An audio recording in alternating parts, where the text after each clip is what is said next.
All right, hello everyone, good morning. Good morning.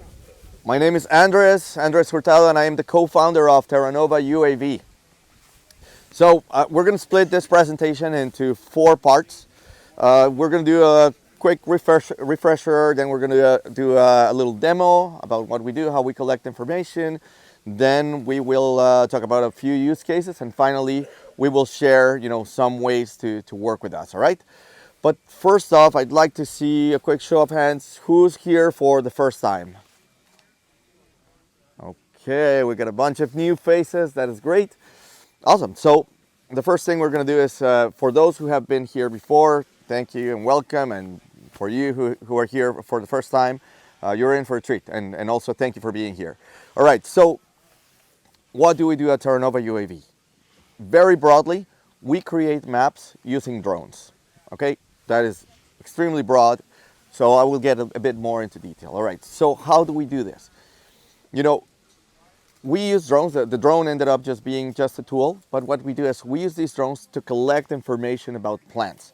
We fly the fields, we take a bunch of pictures, thousands of pictures, we bring the drone back, we put those images together, we turn them into maps, which are not maps anymore because now they became a decision-making tool. And you will see why in a second. All right, so we create these images of the fields or these tools to make decisions, and then we provide insights, whether it's for a grower or a researcher or a government rep, you mention it, you name it. We have partnered with different organizations, and we worked with several farmers to provide information that creates value at the farm. In which way? Multiple ways. We have seen anywhere from directed scouting. Instead of going zigzagging around the field to see what you can see, with this you can pinpoint places on your field where you can go and you can detect and you can diagnose what might be going on. So that is one. Variable spraying, prevention and corrective measures, timing for harvest. There are so many different applications, and what's cool about that is that many of our clients, many of our partners, they came with us with that. They just said hey, I'd like to know when to harvest. Can you help me, time it properly? We said, yes, okay, let's give it a try. Sure enough, we were able to do it. Or I want to go with variable spraying on my sprayer. Can you provide us with a map to do that? Absolutely. So that is what we're going to do next. Is we're going to see some of these cases, how we produced all these insights by using these drones. Now, a couple of things that I should mention about these drones is, I will take this one for a second so you guys can see. These drones, they have these sensors. Who around here, are you familiarized with NDVI imagery? You know what it is? Would any one of you like to share a little bit what NDVI is? Like the red, green, and blue normalized difference vegetative index. You got it. You got it. And what does that tell us about plants? Basically, will tell you the vegetation within the plant, so how much growth is. Stress, chlorophyll activity, those kind of things in the plant. So basically, yes, thank you. So we use these drones, and we have different sensors, not just your regular camera, but also, individual red, green, blue, which is what the human eye can detect, but also red edge and near infrared, which is what allows us to put together these indices. So we read these signals, because even if a plant looks perfectly green to you, if it's feeling stress for any reason, a nutrient deficiency, a pest, a disease, it will send out a signal, and then these sensors can pick up on it, and that's where, for example, preventative actions can take place. So we collect that information with these sensors, with these drones, then we bring them back, we stitch them together, we create the map, and then we send it to our clients via a link, and then they can make their decisions based on that. Right, so that is kind of the general idea of how the operation works and what we do. Now we're going to do a very quick demo with this drone so you guys can see how it collects information. So I'm just going to go here, and what we'll do is I'm just going to walk around kind of showing you how we do this. Okay, so everything is pre-programmed. The idea is to capture a lot of images so we can then put them together. We just hit next, and then we upload the flight mission. Many of you have seen drones flying, but it's interesting to see, how we're collecting information now, how we are doing it every day faster. In the past, we were able to collect hundreds of acres per day. Now we can collect thousands of acres per day, and you will see it how. We're going to start here.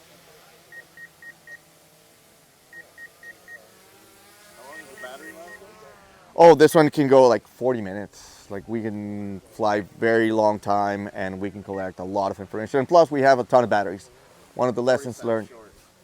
Exactly. Oh yeah, it's better to have too many and then you just start cycling. So we'll start collecting information as you can see from that field.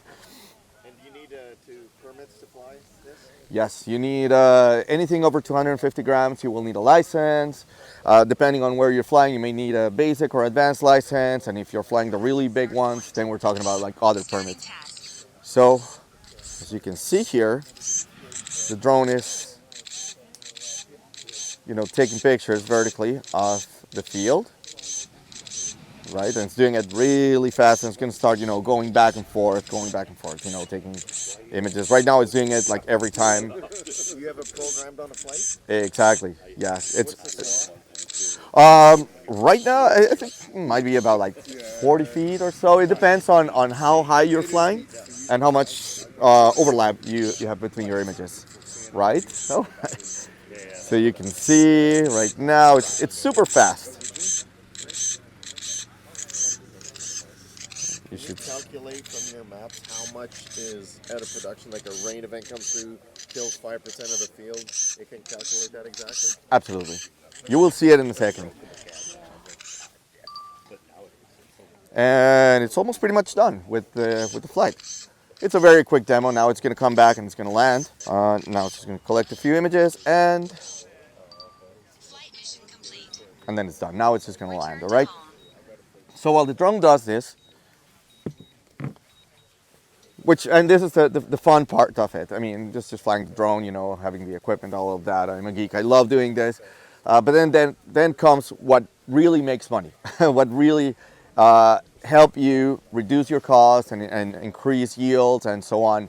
The idea is to put together better management practices all together. That's the part, that's the image collection part. Now, what do we do with this imagery? Let's start with this case here.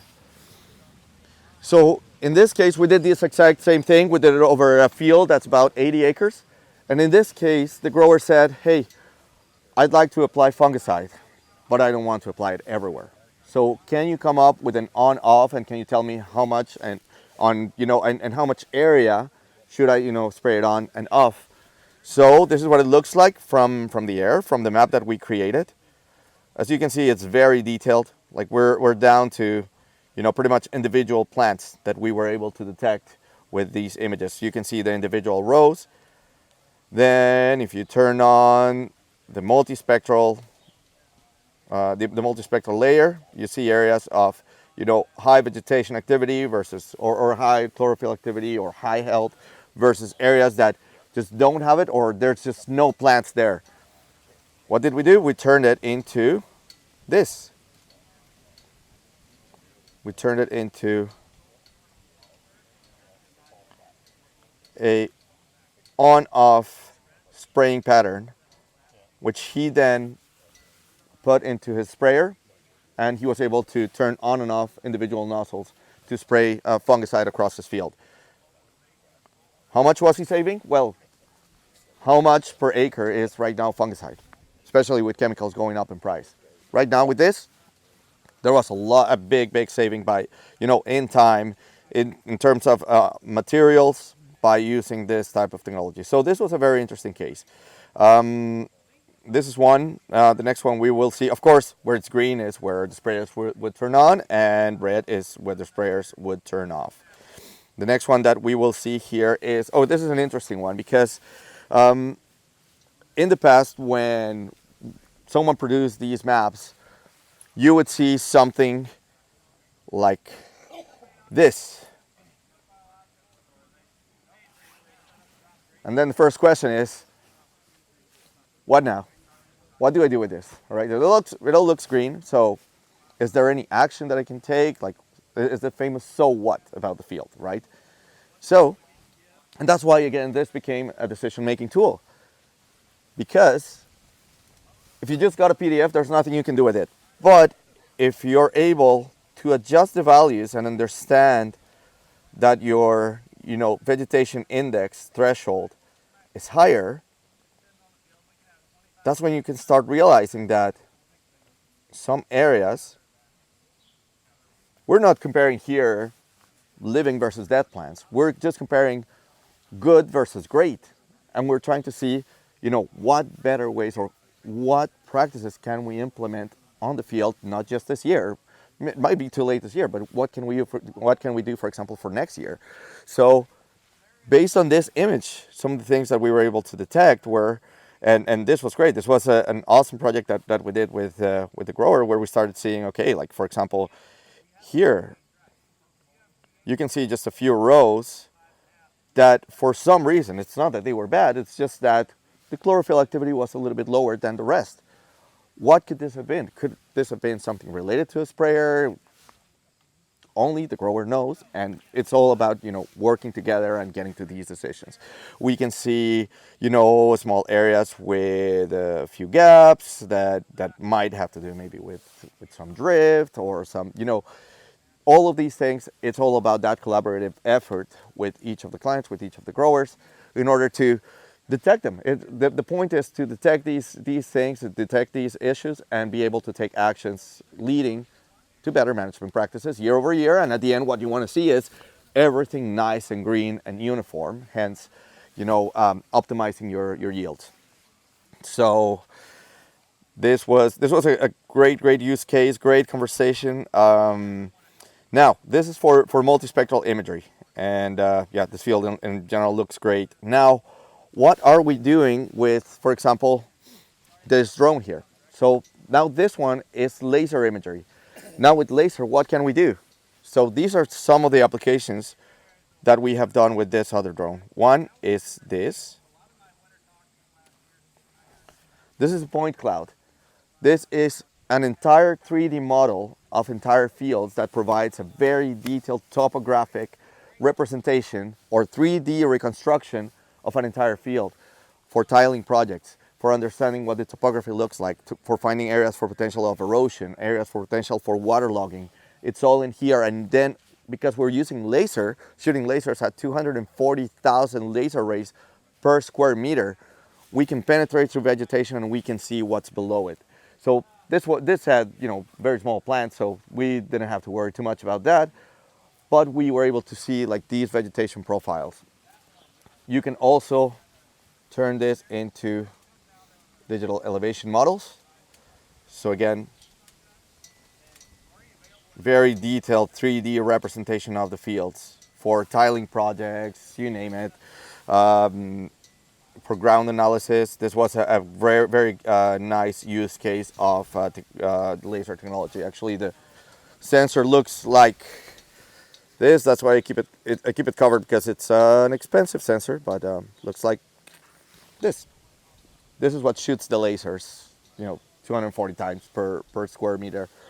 And that is one of the use cases. And the second one that I wanted to share with you is right here, where we got a bit more into livestock operations. Detailed volume calculation of livestock silage corn. So this is a 3D model that we also reconstructed with a very high level of detail. And with this, we could calculate the volume for a better control of inventory. All right, so those were the cases that I wanted to share with you. A couple of the ways that you can work with us is either you can contact us directly, we can find out, and again, it's all about being creative and just saying, okay, what can you guys do with this technology? Can you do X or Y for me? Can you help us? I have this issue. Let's see how we can use this technology to help you out. So that is one. The other one is through conservation authorities. The conservation authorities, through Ontario Soil and Crop, the growers associations. We have done a lot of interesting work and a lot of interesting projects in which, they pay for the work, and then you get all the benefit of this information. So that is another way how we can work together. Now, at this point, and I want to leave a few minutes for this, are there any questions at this point? What's the payload on, or the payload weight capacity for that for? I'd say probably a couple pounds, probably a bit more. It depends. These drones are made to carry like heavy sensors and like high resolution cameras. Yeah, like that one compared to the other ones, it looks quite a bit beefier. I was curious on the Oh yeah, yeah. Because the difference between the two is this one already has like the camera included, built but in. you can interchange and do whatever you want with it. Exactly. Now we're getting into thermal as well. So, for example, for soil moisture analysis, we're starting to get into some of those types of mapping. As well? DJI, yeah, we mainly use the DJI platform. That's like what's interesting. We integrate, the best technologies. There's a lot here that's off the shelf, but then where do we add? The secret sauce is the vegetation indices that we put together. It's how we work with each of the customers to provide, these customized solutions. It's the integration itself. So yeah.